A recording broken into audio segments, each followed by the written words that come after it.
Good afternoon, Greg. How are you? I'm very well, thanks, Vincent.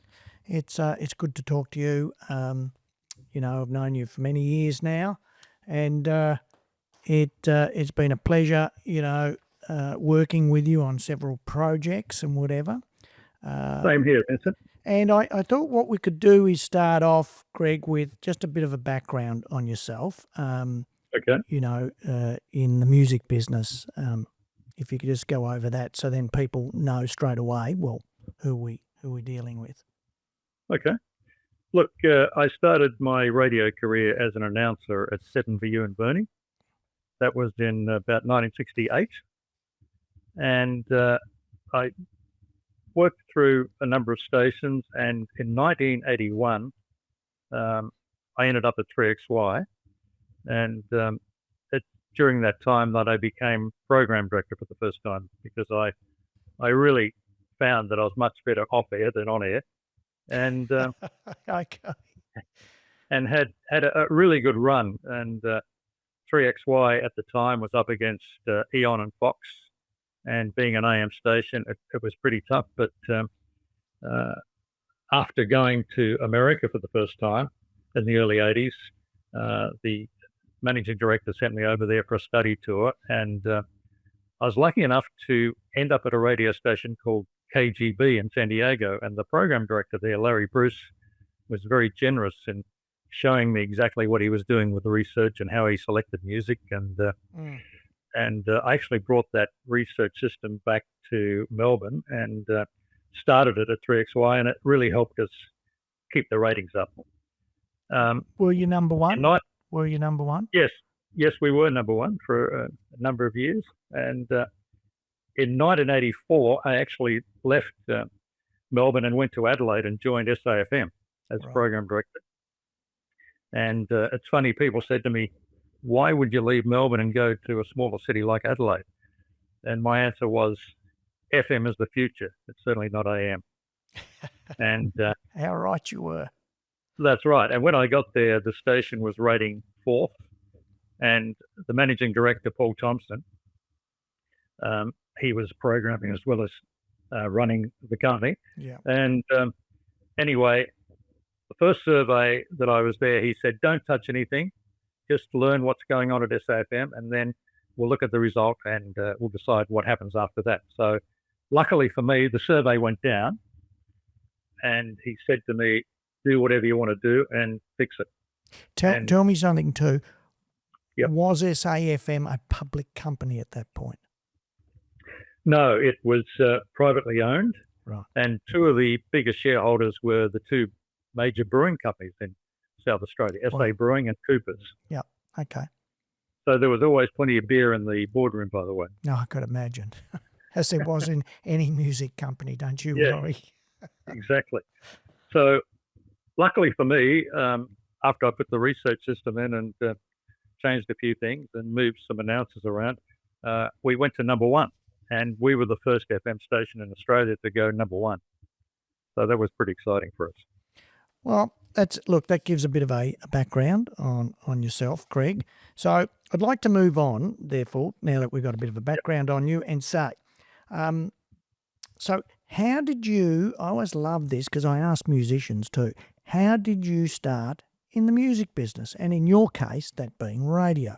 How did you get involved in radio?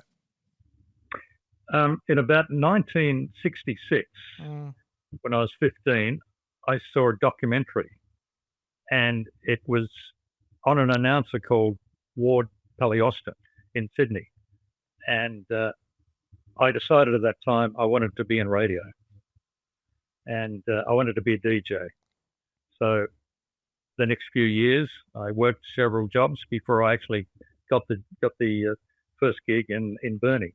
Well, so that's really how I got into the business. Well, let's strip that back a bit and say, so what was happening in radio at that time? Now, you got to understand, I absolutely know nothing about the 60s. My musical life started in the 70s and probably from about 72 onwards.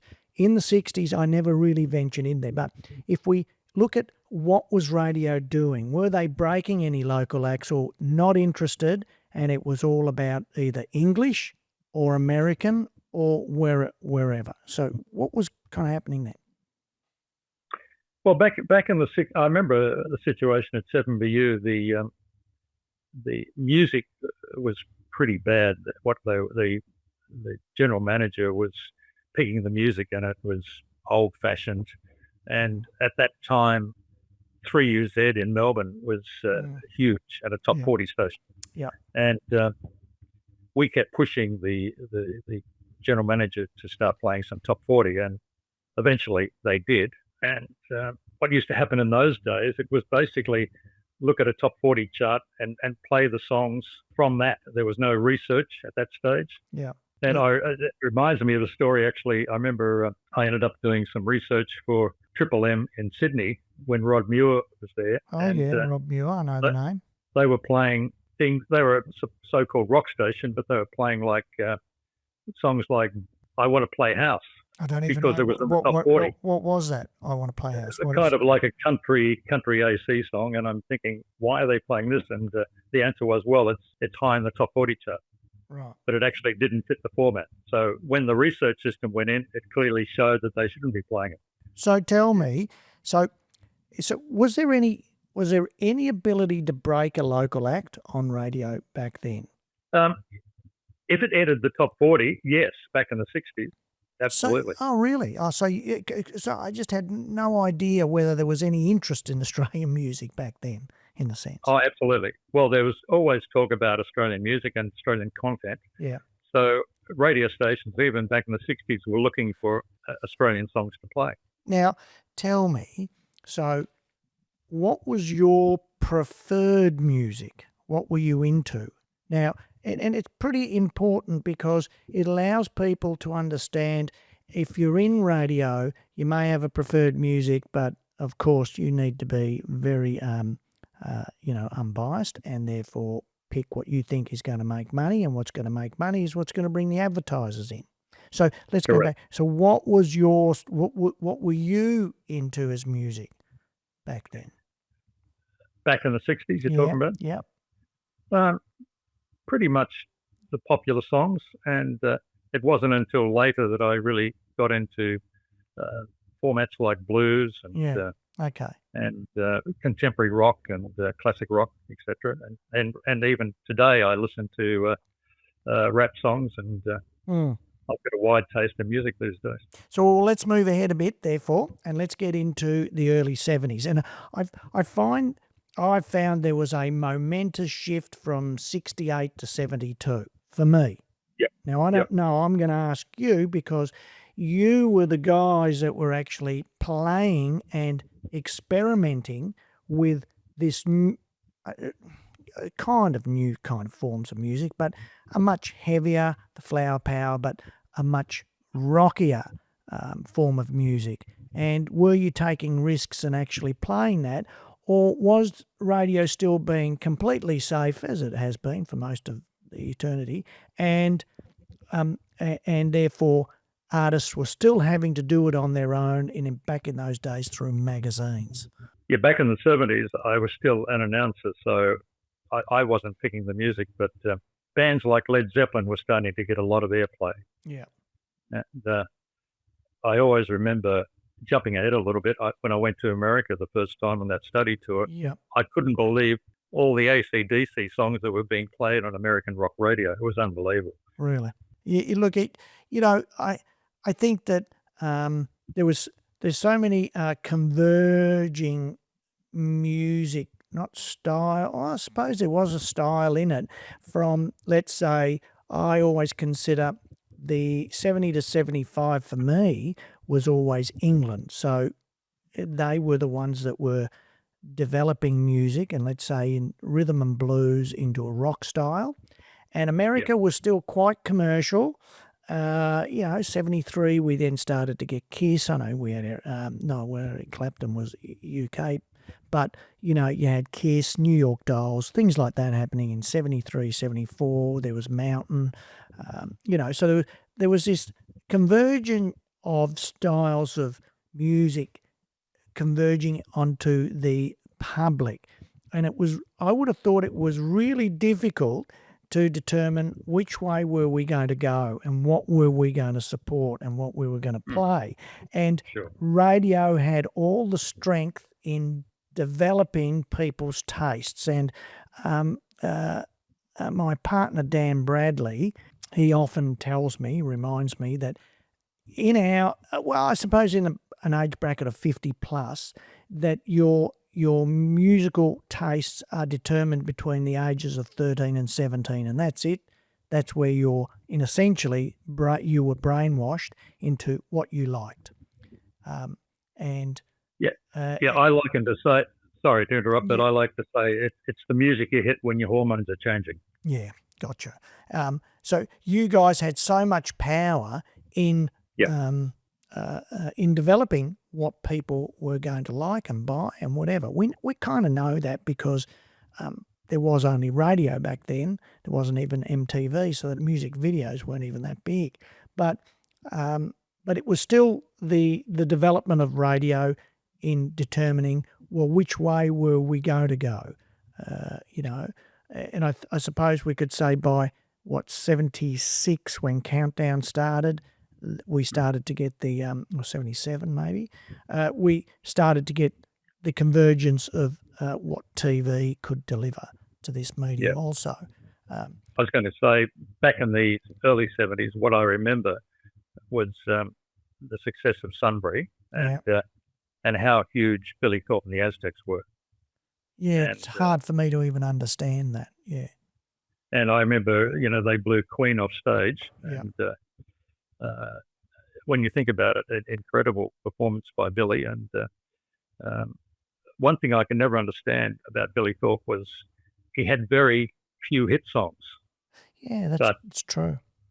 But as a concert performer, he used to pull huge crowds. I remember comparing a Maya Music Bowl concert with Billy Thorpe and the Aztecs, and it was just unbelievable, the amount of people. Yeah. Look, and the Billy story is a whole nother story on its own, he had a lot of ups and downs. But so look, let's move. Actually, sorry. Yep. Sorry, before you go on, just that story about Billy. I caught up with him probably not long before he died, and I talked to him about. I said to him, "You should be doing talkback radio," because he was such a good speaker and had a lot of thoughts on a lot of different subjects. And I said, "Why don't you look at radio and talk to Chuggy about see if he can get a gig?" And he said his answer was, "I don't want to be the media." And I thought it was a great shame because I thought he would have been a great talkback host. Yeah, I have seen him interviewed quite a lot of times, and it wraps off the tongue with him, and he has all the stories.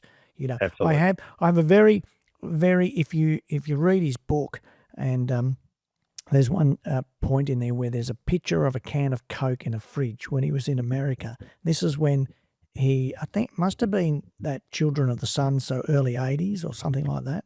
And that was, he goes, I opened the fridge one day and I looked inside and all that was left was one can of Coke. And he said, I didn't have any money and that's all I had.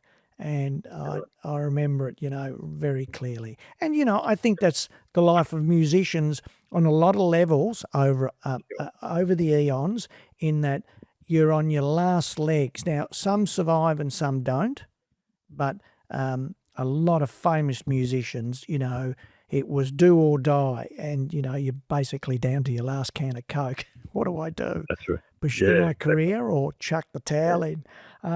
So, let's look at, so we know, we've talked a little bit about the 60s and then going into the 70s. And to me, 70s was the most culturally changing point of music for me. That's for me. I'm not suggesting for the world, but I feel, I always recant the story to people that 73 and 74 to me were the most evolving years in rock.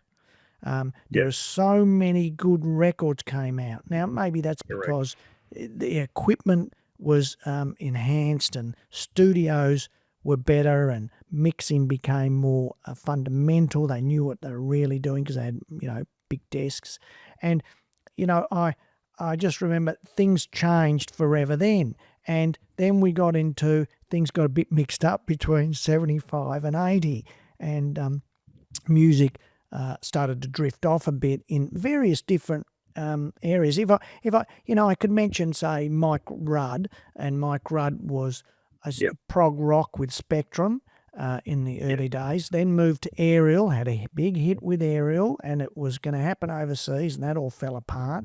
Then he had various other bands, the Heaters in the early 80s, but did various other things. But he, between that 75, he did the Ariel stuff, which to me is just phenomenal, but he started to drift off into what was happening, and I think a lot of musicians like that were trying to determine which way we should go. Should we have a keyboard in? Should we have the synthesizer in the early 80s?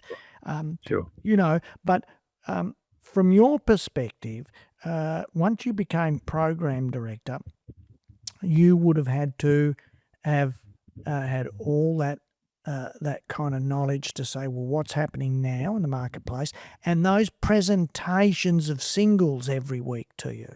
Now, yes, you'd have people working for you who would listen to those and make recommendations. But, the days when we used to go into radio, who cares what day it was normally Friday, go in and we'd hand you the single and you'd have 50 singles because there'd be 50 releases, and trying to determine what are you going to play.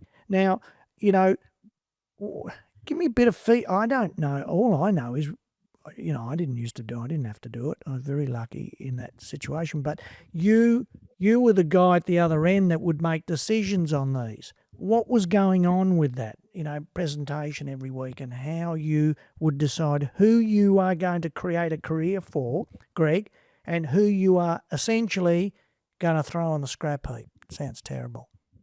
Gotcha. What used to happen was the record companies would come in and present the music to the music director, and we'd have a music meeting once a week, and there'd probably be about 4 people at the music meeting, and we'd listen to everything that the music director brought in, and then we'd talk about which songs would fit the format. And generally it was about between 3 and 5 songs were added every week. And we were always looking for great Australian content. And when bands like Cold Chisel came along, it was a godsend for us because they had so many hits.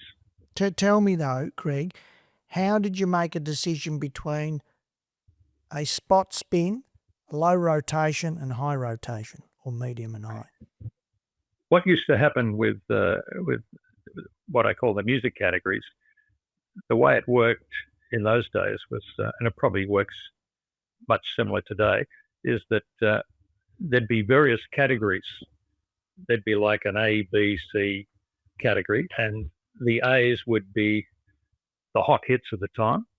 The B's would be either moving up or moving down. The C's would be the new songs. And then you'd have numbered categories, which would be the gold categories. And we used Who's that, ABBA? Is that ABBA, is it? No, that's a song that might be a song from a few years ago. Yep. But the way it used to work was, Vincent, was the song would move through the categories, go from C to B to A, and then it'd go to what we called recurrence. So it'd go from like a 5-hour rotation, but depending on the format, some top 40 stations like Fox FM or Today FM probably running their A's quicker. They might run them every 4 hours. Yeah. Like a rock station like Triple M might be running every 5 to 7 hours. Yeah. The A's. And once we used to do music research at that time, and we used to call people up and play hooks of the songs down the line. It was like a 7-second hook of the song, and we'd ask them the question: do you like this song? Do you love this song? Do you dislike it? Are you tired of hearing it? That's unbelievable that you would do that. And the tide of hearing it became what we called the burn factor. Yeah. And so once a song got to a percentage of, say, 15% burn, so 15% of the callers have said they're tired of hearing it, we'd move it from an A to a recurrent. So it'd go from like a 4-hour, 5-hour rotation to like an 18-hour rotation. I mean, the So we money, just the fly money right. involved, Greg, in doing that kind of work. Oh God, that's you got to have people on the ground doing it, don't you? And ringing, Absolutely. and that all Absolutely. costs money. Of course. Unbelievable that you would have that kind of research going on back then. Now that basically would have happened right throughout the 80s and the 90s. Would I suggest? Yes. Yes, and it continues today. In fact, I spoke to Duncan Campbell about a year ago and had lunch with him. And Duncan, as you may know, is the group content director for ARN. Yep. And he said, look, we're still using the same research that you were doing when you were at Austereo. Unbelievable. And you just find one of the things that developed out of the music research is we got into life groups and music clusters. Yep. And what music clusters are able to do is really fine tune your format. Right. And I'll give you an example. Like back in those days, soft A C cluster might be something like, basically clusters used to represent, there used to be 3 songs that would represent a cluster. Yeah. Give an example. When You Say Nothing, Ronan Keating, Truly, Madly, Deeply, Savage Garden, Celine Dion, My Heart Will Go On, would be soft AC cluster. Yeah. If you look at a new alternative in those days would be Foo Fighters, Time Like These, Puddle of Mud, She Hates Me, Spark in the End. That would represent the new alternative cluster.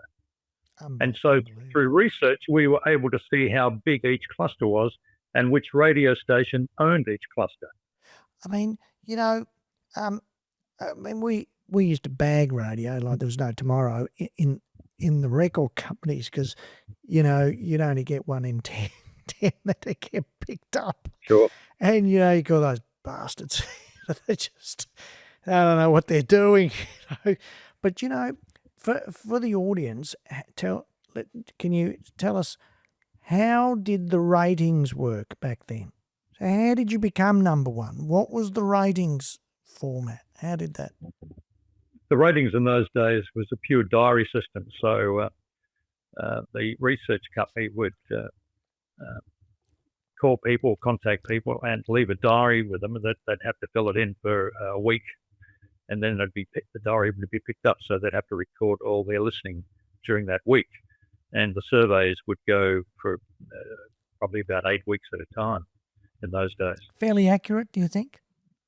Yeah, look, yeah, pretty accurate, and it's got better because they're using more technology these days. So, but we used to do our own tracking research. So part of doing when we're doing the music research, we also used to ask people who they listened to and which sessions they listened to and how long they listened. So we were able to look at our tracking research and compare it to the ratings, and it used to be pretty close. Well, what was common knowledge in America? Never common knowledge here, except for some of us. Common knowledge in America was the buy-in, paying off the DJs or buying in a hit. And did you see a lot of that happening, did you? No, I never saw any of that. Look, we had things like music directors were offered trip overseas, like one example was a trip to see Michael Jackson in Japan. Oh, yeah. I never went. Yeah. I was offered the trip, but when I was at SAFM, we weren't playing Michael Jackson, so how could I go? I didn't go. Yes. Yeah, okay. So, give us a bit of a back. Although, what I will say, though, we did end up playing Beat It, but we never announced who it was. Oh, really? Absolutely. I worked on so many number ones in my career, and whether they be Australian or whether they were on our international label and, breaking a hit here. And, you could always tell, because I could tell when, it got picked up at radio, it's on low rotation. We give it a bit of a pickup in sales, whichever way. That's that just happens in the background, and then it might move to from low to medium, and off you start to see those sales start climbing, and then suddenly, wham. Now, one of the classics for me was at Shock, not at Mushroom, when The Offspring took off. Right. And nobody was aware. I'm trying to remember the label deal we did. Anyway, we did a label deal in the States, and it wasn't Beggars because they were UK, but we did the label deal, and The Offspring were a nothing band, and they were just on there. And within probably 6 months, they took off, and then that's it. The next 6 months, we'd sold 500,000 copies. Now, to establish the whole company, back then, 500,000. Look, I can tell everybody that back in those days anyway, even prior to that, because they were more the late 90s, but prior to that, in the late 80s, we were doing those kind of numbers with Jimmy Barnes, Right. and Johnny Farnham was doing those. And, to do 500,000, we could do them, but it established you as an artist, but it established the record company enormously in financial terms. And you could get a whiff of that. And do you think? And I can never pick a hit, Greg, ever in my lifetime. I think the only one I picked, it's my one swan song, is "Run to Paradise" with Choir Boys. And I was called into the office. Now, I was an accountant back then at Mushroom, and Ian James, the head of publishing, goes, "Come down, Vinny, and have a listen to some songs from the Choir Boys." Now, the Choir Boys had a first album out on Albert's, and for whatever reason, whatever happened anyway, I think he got sick to sing it for a little while, or something happened, and so then we got them for the second album, and you didn't hear much around the office about them. It wasn't as if they hadn't been playing a lot live, so we didn't know. And back in those days, we as a company, everybody was expected to go to gigs. None of this woke rubbish that's on now, where you can't tell people what to do after work hours and you can't even ring them. Back then, you expected to go to gigs, and so and it was very vibrant. So Thursday, Friday, Saturday, and mostly on a Sunday also, Sunday nights, there was gigs on, and they were big gigs. And so we didn't really see much of them. And he said, "Come down, have a listen to Choir Boys. I've got this new album, and we've got to pick out a single." Anyway, he went through some of the songs. He goes, "What do you reckon?" And I said, "Well, look, for me, that song, Run to Paradise, really resonates. I reckon that's the one." And I thought, but I remember being in the office with Kylie Minogue. She goes, on her look, and she'd show me pictures, and I went, "Well, I think it should be that." And she goes, No, it goes the total opposite. So anyway, they picked Run to Paradise, and wow, that's history now. And that was the only one. But I could never pick a hit. But what about yourself? Did you know when a hit was evolving and you were going to make it a hit? Because you could make it a hit, Greg. Now, let's cut the crap in that's research and all that. If you really got a song that you go, "I'm going to make this a hit," you could make it a hit. Sure. Yeah. I think with experience over the years, you do recognise you've got a pretty good idea whether a song's going to be a hit. And the interesting thing about talking about hits, what I discovered was at any one time, there's only 7 hit songs. Really? There's only 7 hot songs at any one. Now, hold on. Now, let's just back up there. 7 hit songs. So would you call that 7 hit songs within the top 40 or the top 100? I'd say in the top 40. Right. Or songs that are when I say hot hits, they're songs that are researching really well. Yeah, gotcha. And I discovered that it'd always be around 7 songs at one time. Right. That's not a lot of. It's not a lot of songs, and the amount of infighting going on to get your attention would be enormous. Yeah. So you could kind of smell a hit, could you? Yeah, I think so. And I think the other thing I'd like to add is that when you look at the record companies during those days, there were only two CEOs who bothered to call me and talk about Oh, yeah, I how bet you things Dennis is one of them, isn't he? Dennis and Gadinsky You're were the right. two. Never heard from the others. Oh, I love it. Well, nobody really knew what was Universal. And we kind of, I could never get a relationship going there. Not that I stayed at arm's length for Dennis. I remember Michael telling me, stay at arm's length there, son. He'll eat you alive. So I stayed at arm's length. But Universal, you never really got to know any. I didn't think so. I didn't think they were outgoing. Warners were a basket case for many years, just all over the place. I tell you who was a really good operator. I thought it was Rod Willis. Yeah. Okay. Yep. That's the name.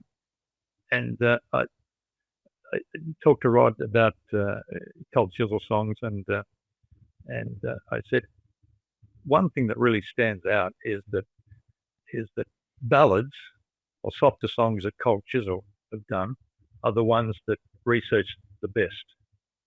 Kidding. It was always the ballads. I never liked. It was always Forever Now. Yep.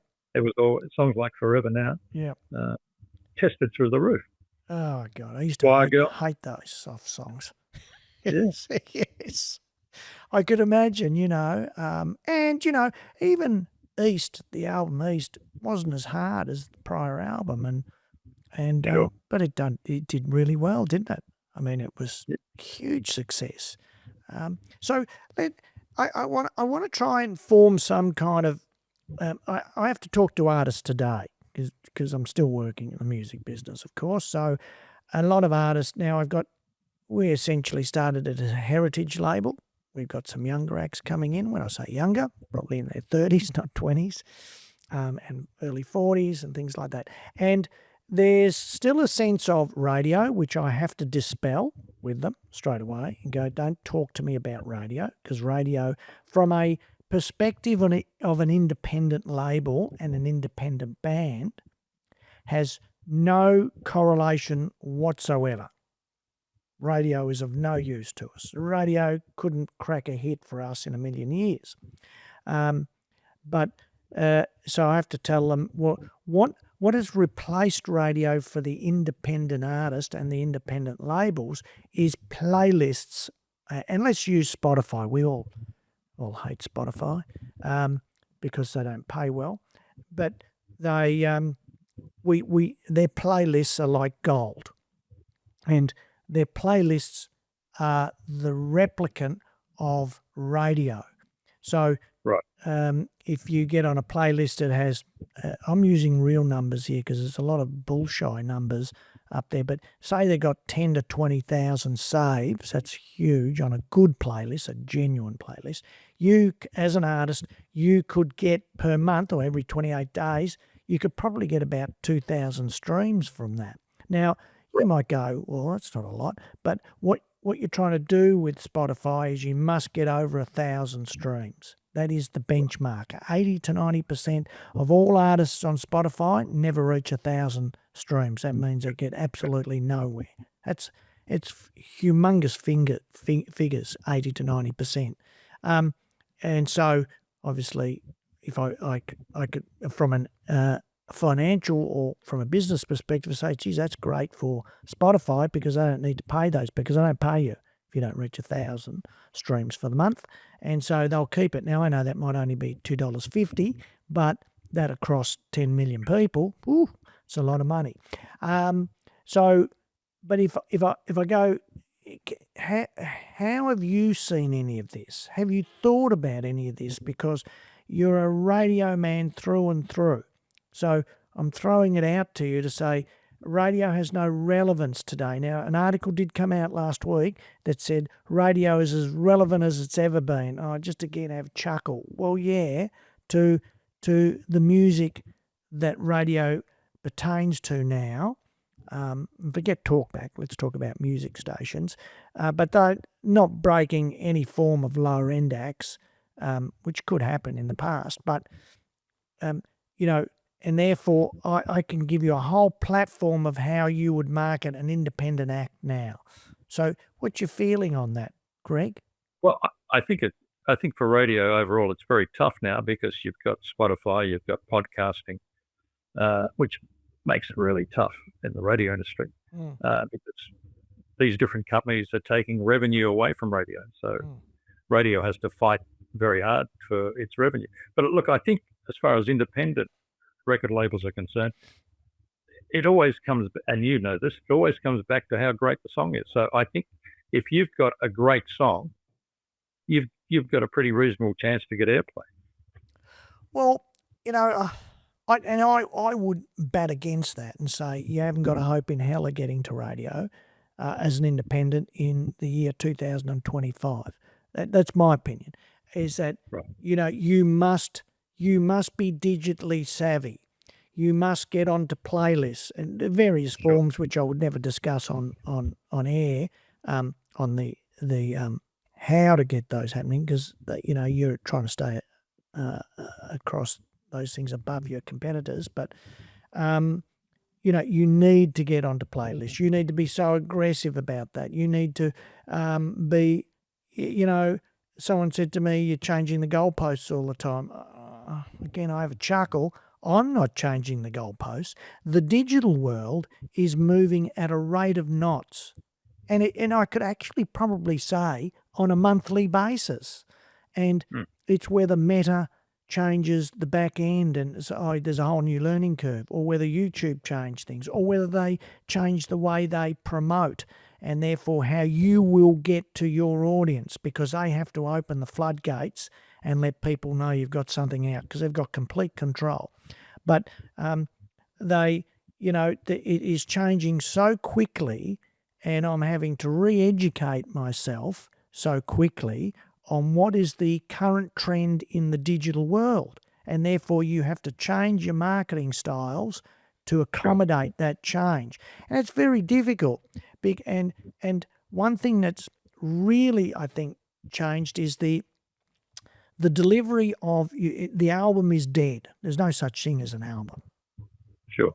You know, and what you do, you must release every 6 weeks, and on average every 6 weeks. You must have a yearly plan. Now we had plans back in the day within record companies called the 80s or whatever. We had plans, definitely. You had to have a yearly plan. But a lot of acts think now you don't, you know, you just release and that's that. No, you must have a plan for the year. You must be releasing on a regular basis so your audience continually see your name and are interacting with you. And this is the way of the digital world, because there's so much chaff out there that, you know, whatever figures they want to quote, you know, there's a million songs a day being released or whatever. Sure. And you're just in amongst that. Now, I think with radio, if you were to look at the numbers, that probably hasn't changed, in the sense that radio there was so much music being released at any one time, and let's call it in the 80s, and, you know, radio could only play so much in a day because you'd have to play your old golden oldies anyway, whether, you know, that was Phil Collins or, I don't know, whatever, Fleetwood Mac. But so there's only so much room for you, wasn't there, to actually put new music in and experiment with. So you were there was a flurry of music happening, but there's only so much radio could play. Would that be correct? Well, that's right, because as I said earlier, we are looking at new music was 3 to 5 songs per week.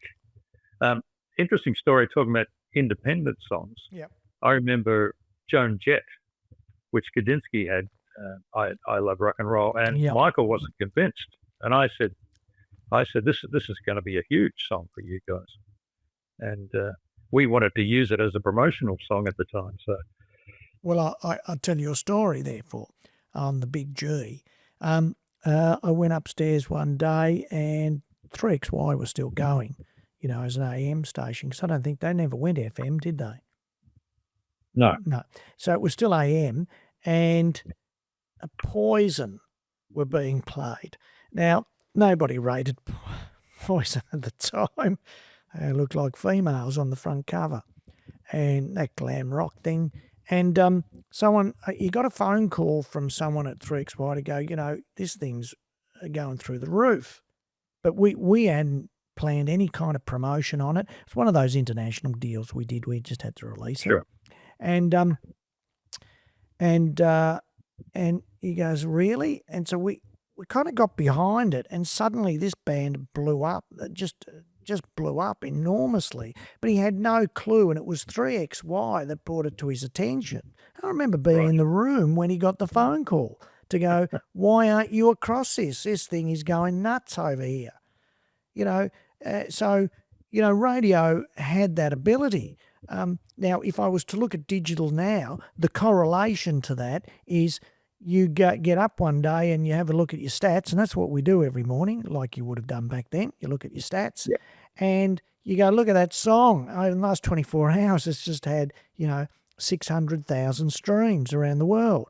So you start looking at territories, all those kind of things. And where did this come from?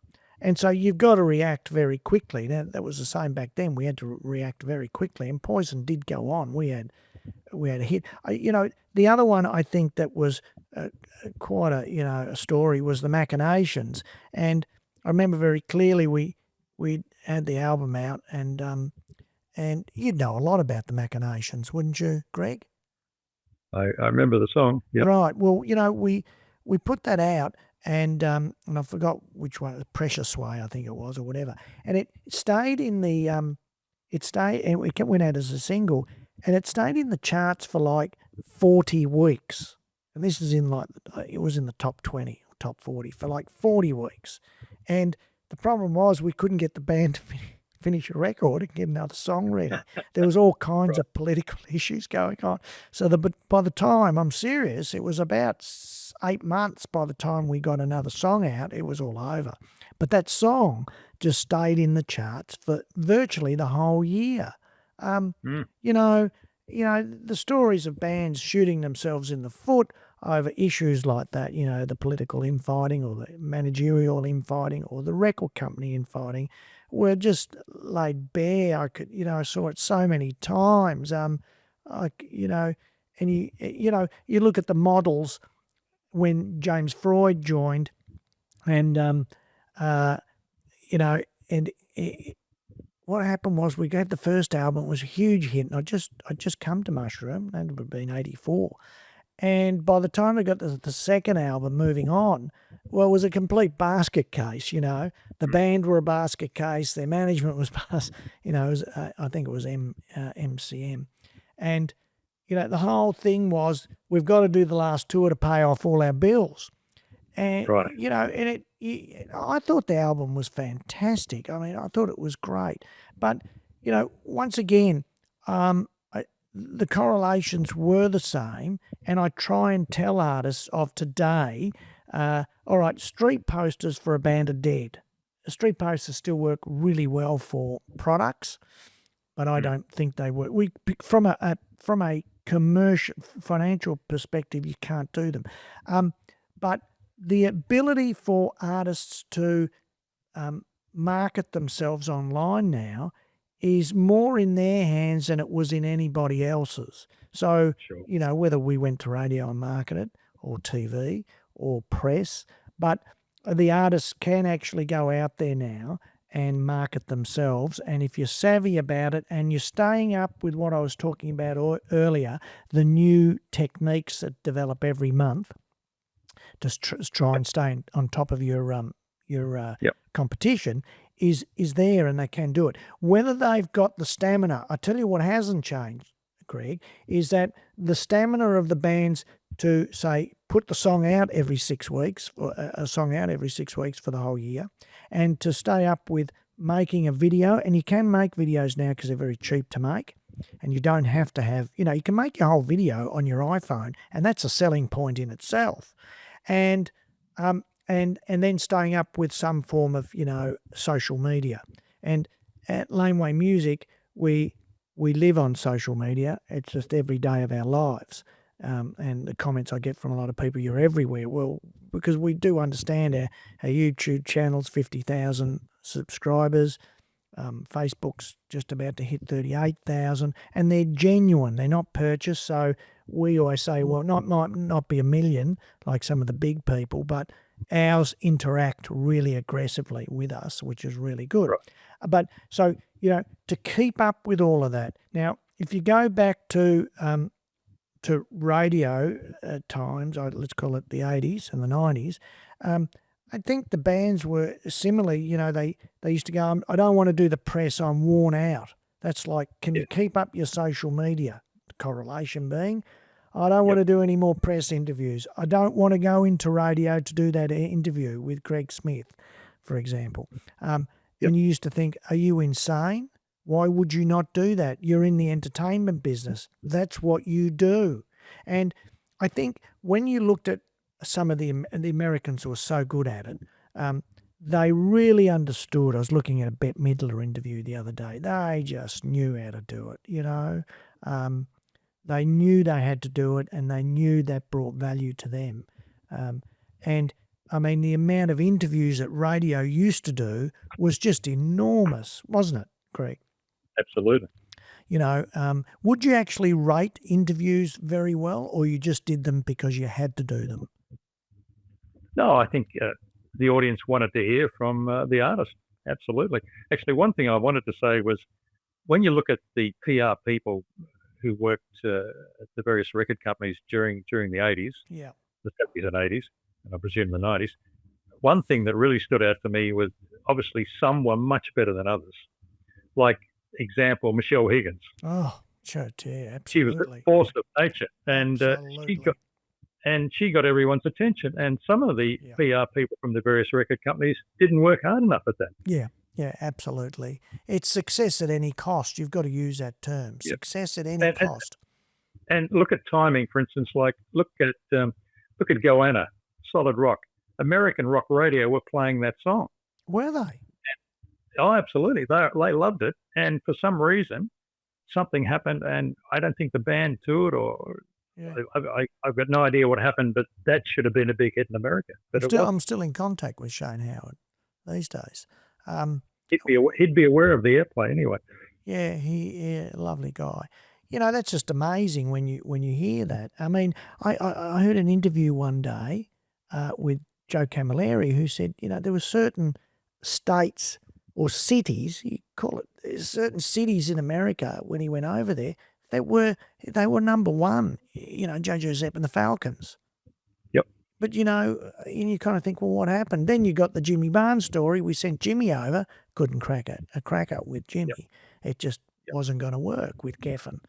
And I think too, when you're that big here, you're not going to put in the effort over there, because you're really going to start again, right. wouldn't you? Yeah, that's right. That's right. So, to kind of top it all off, so, what do you see of the future of, give me your ideas what you see of the future of music. There's just so many doomers, that tell me it's it's all over and whatever.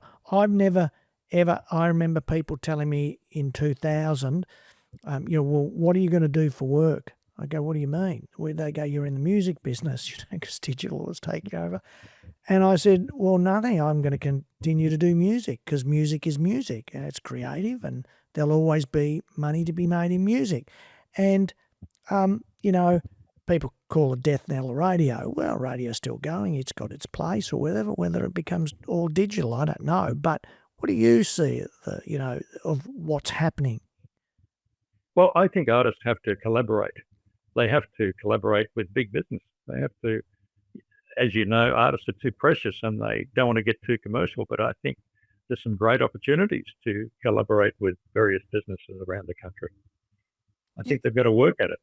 Well, I've often tried to get, for example, and this is pushing Australian artists, with Australian Airlines, whether it be Virgin or Qantas, or whether it was Tiger, back when they were operating, and trying to get them to play a large percentage of their music as Australian music, and therefore promote our music, and not even interested in the least.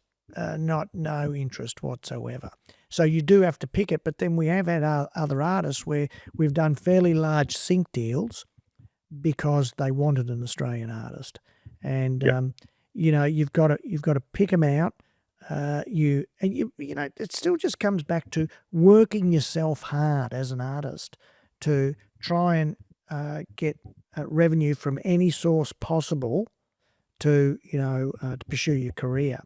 And nothing's really changed. I know they're all talking about AI now and is the music real. I'm not going to comment on any of that because I still believe, well, at this stage, it's about human content and human creativity from a brain of a human. Yep. And so I can't kind of comment on the AI and aren't willing to yet. But let's see where, is that going to be the Terminator type of stuff and the robots have taken over? Sure. Who knows? But, Right. Well, I was going to say, I think acts they've got to think about promotions all the time. How can we promote this? How can we promote our product? I remember, was it Deborah Conway, someone like that, who did a promotion where if you bought so many albums, she would come and play at your house, do a little mini concert. What a fantastic idea. Someone did it. It may have been her, may have been someone else, but what a terrific idea. Yes, you've got to think outside of the square to to get some penetration into the marketplace and hopefully get people to viral your music. And that means whether it was back then or it's now, tell your friends. And I tell you, it is very evident, Greg, from our stats, from a 20-year-old, when they tell their friends, we're going to do a gig or come to the gig, because they live on their phones and on social media, when they put it out, it actually works. It goes viral, okay? When you have a 40-year-old or 50-year-old doing it, it doesn't work at all. Nobody's interested, right? Don't. But those young kids, when they send it out and put it on their TikTok or put it on their Instagram or on their Facebook, it moves quickly, and they are completely intertwined with that product, and there's a huge difference why they can do so well, and so they should, because the world is about those young people and the future is theirs. If I was to refer to artists who are 50, 60 or 70 who are still recording, and we do have a lot, well, the future isn't theirs. I mean, they've had their future. They're just now, I think, going out to their core audience. What you can, and just to finish off, what can happen is young artists quite easily can blow up and become huge, and that's just as it was for the last 50 years. Yeah. But when I talk to artists, say in their mid-40s, I go, no, there's plenty of opportunity for you. And that's the same in the mid-50s and in the 60s, because you want to target your core audience. You must think the world.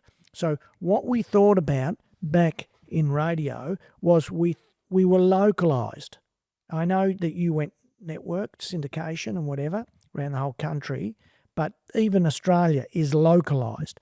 But what we do now, it's to the world. So if we think, I don't know, whatever there is, 3 billion people, and you want your 0.00001% of those people, which is huge, to listen to your music. So you must think on that level, never think localised. And then they go, I want to do a gig. I go, well, a gig is of no use unless you're getting mass activity online, because you will get nobody turning up. And that applies to young kids a lot of the time too. But they can make it work so much better because of that social viraling.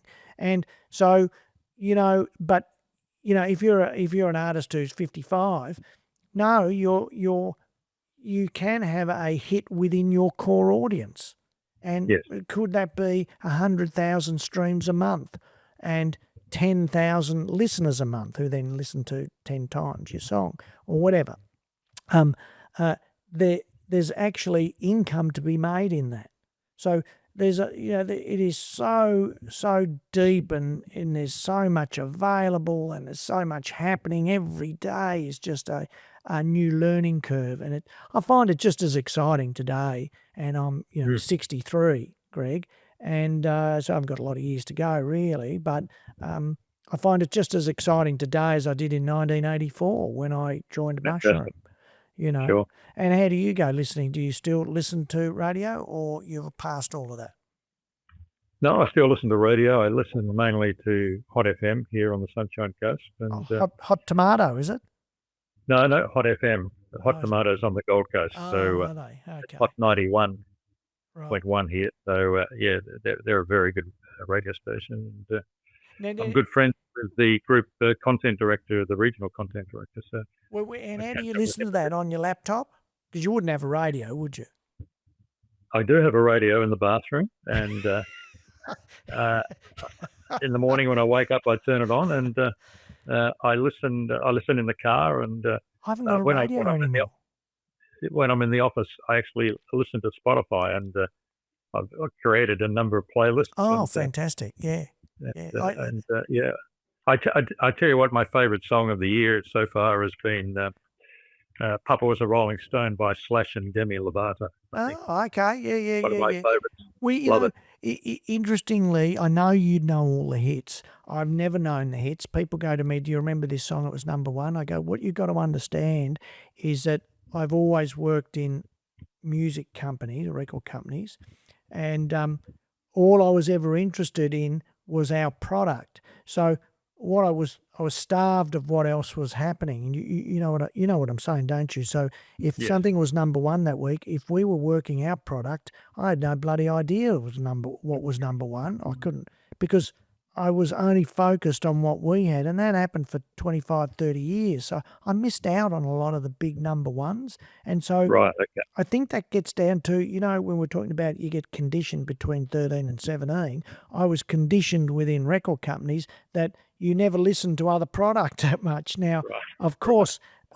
anything in the 70s, I just loved, so whether it be Kiss or Sammy Hagar or whatever, Van Halen. And so I would listen, or Pink Floyd. But, when you got on to the late 80s and 90s, so focused on our own music, I didn't know what else was going on. So I've missed out on all these big number ones that people go, Sure. "Well, surely you heard it." I go, "Well, no, I didn't." It's a big downfall, but I've missed out on a lot. But, I tell you what, an artist who I'm very impressed with right now is Dean Lewis. I see That again. song, How Do I Say Goodbye? He's a terrific artist. See, what I've been listening to, who I think are just unbelievable, over the last 5, 6 years. You look at, for me, it was Kingswood. Are you aware of Kingswood? No, I don't know. Well, there you go. So local band, Melbourne. I think they were Melbourne. Anyway, just a great rock band, and could pull 800 people to a show and do a national tour, and so that real independent, and they stayed indie. I think they might be distributed by Universal, but it's a distribution deal. And then I love bands like King Gizzard, the Lizard, Wizard. And are you aware of them? No. Now, I tell you who I do like, though, is 303. 303, yes, yeah.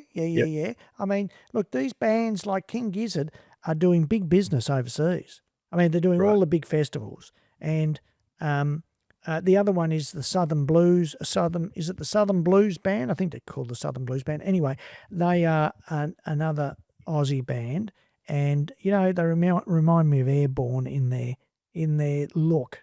That very rough look.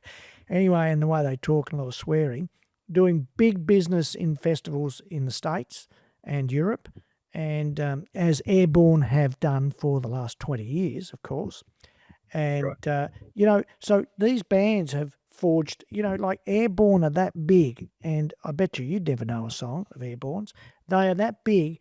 They came down to Sing Sing Recording Studios, which doesn't exist now, been sold, but it was the biggest recording studio in Australia for at least 15, 20 years after Rhino in Sydney. And they booked out the main room, and they had 4 rooms in there, booked it for 3 months. And this is the band. Forget the record company. They were independent, they were in control of everything. I mean, that's just phenomenal, unbelievable. And so there's a layer, what I'm probably getting at, there's a layer there that you'd never hear of who are doing really well. Do you ever remember San Cisco? Never remember San Cisco? No. Another band, I came across them in the studio, and then I got introduced to them, and then like the next week they were doing 2 forums, 2 sold out shows at the Forum in Melbourne, which is, Right. like 1,500 people. And so I find that just fantastic. And what it does show is that on an independent level, younger acts, they've really got to have faith in themselves. They really can make it. And that maybe they're not on radio and, the masses hearing them, but their core audience is big and they can do really well and they can earn a really good living. Good. Anyway, so that's that. So it's been good talking to you. We've gone an hour. I always try and finish within the hour. But I find it intriguing, your knowledge base and some of the stuff in there is just unbelievable. What used to go on, and how much it would have cost, Sure. to actually Sure. do that. And Actually, Yep. one thing I was going to say, I remember years ago, Sony Music, Dennis Hammond would organise like a night, and he'd invite all the music directors and programmers in, and they'd play a bunch of songs. And I said to him one day, I said, "Mate, you're playing too many," because you'd walk out of that function and you'd have trouble remembering any one of the songs they'd play. What did he say? A smart, well, he didn't necessarily agree, but I said, if I were you, I'd pick 7 or 8 songs and I'd play them over and over again until you pound them into the brain. Didn't happen. Didn't happen, but should have. Yeah. Listening parties were a big thing in the 80s. They We were. used to do them all the time in the 80s and 90s, listening parties. And Yep. I'm not sure anybody would understand what I'm talking about. But anyway. Well, Greg, it's been absolutely terrific talking to you. And, it's been a pleasure working with you for a while and then knowing you for the last, 15 years? Yeah, thank you, Vincent. Awesome. Thank you. No, it's been terrific. Thank you very much. All right. All the best, and thanks for being on. Thank you. Thanks, Greg.